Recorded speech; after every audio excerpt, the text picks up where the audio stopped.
Good afternoon. Here's what we're going to do. When I say my name, you got to say your names as well. My name is Bipin Kuriakose. My name is Bipin Kuriakose. What's yours? Louder. All right. I don't know what's going to happen in the future. But what I know for sure is that right now, right here in this room, the beautiful medley of sound waves that we produce by saying our names got us connected. I don't know what's going to happen in the future, but we are certainly connected right now. From the cavemen to the gentlemen, survival of the fittest has been the norm. However, the hyper-converged, hyper-communicative world has made it possible that the strong and the weak can survive together. It is possible that we can live in a boundaryless world which is not limited by an individual's limitation. Imagine that world. That is a possibility. How many of you have been to a zoo? I go to one every day after work, and they call it the homecoming. With 2 teenage kids, what else do you expect? But when I was in school, they took me to a zoo.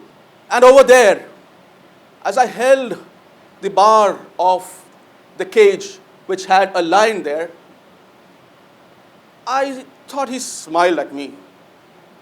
And why would he not? After all, I am a Leo, and that was a lion, so that made us astrological siblings, right? But then the lion roared. I stepped back and I asked my friend there, what if the lion comes out? So he said, so what? I will run. But can you run faster than the lion? He looked at me and said, no, I just need to run faster than you. Now, that was then when a faster runner could survive. But today, that may not be the reality. That was then when the survival of the fittest worked. This deer that you see, when it woke up in the morning, the only thought that it had in its mind would be, if I don't run fast, I would be the breakfast of somebody. And this lion would think, if I don't run faster, I will probably die of hunger. And that was the era of the I, the survival of the fittest. But as time progressed, and when we look at the caveman era, this is what happened. They would assemble together around fire, which opened up possibilities of cooking and eating cooked food. And more interestingly, it also extended the daylight, which meant that when it was the night, they could sit around the fire and talk stories of what they did during the daytime. And with that came fireside stories, where stories connected them emotionally, brought them together on the same wavelength, elicited a lot of camaraderie and cohesion within the community there. Not all of them were good storytellers. The better storytellers could keep the group awake for a longer period of time in the night. And those became the camp leaders because they were able to build positive reputations for humor, for congeniality, and for innovation. That was the era of the I, when the I was powerful and the I survived because it was the fittest. With the I era, the league of the I, which has been going on ever since, we know that what ruled the roost was designations. What ruled the roost was hierarchy, strength, power, position, and vintage. Take any organization. This is what happens. And this is where the faster, the stronger would be surviving. But as we move into the connected world, the hyper-converged world, technology has made it possible that everybody is on a level playing field. It is no more the stronger or the faster who will survive. It is the most connected who will survive. And in the connected future, individual merit gets amplified when it is getting the empowerment of the community. Here, which I call the Ivy League, is where the future is. What happens in the Ivy League? Connectivity and communication is bringing people together. Level playing field, making it so easy for people to connect regardless of geographies and boundaries. And that line that I spoke about, well, my friend may run faster, but what if the lion had an embedded sensor in its body, and if the lion were to step out of the cage, the sensor would trigger alarms, and invisible doors would hold up the lion? Do I need to run fast anymore? IoT can stop that line. So I don't need to run faster anymore because technology had made it possible for the weak me to stay over there and be strong as my friend who could run faster. In the Ivy League that I'm talking about, what rules the roost is reputation. What rules the roost is knowledge, legacy, brand, network. And all this is nurtured by storytelling. Storytelling, the same storytelling that we saw the cavemen do in the past, is now being done by all of us, the gentlemen and the ladies, much more. Here is how we do it. The stories have become shorter, but definitely the stories are there.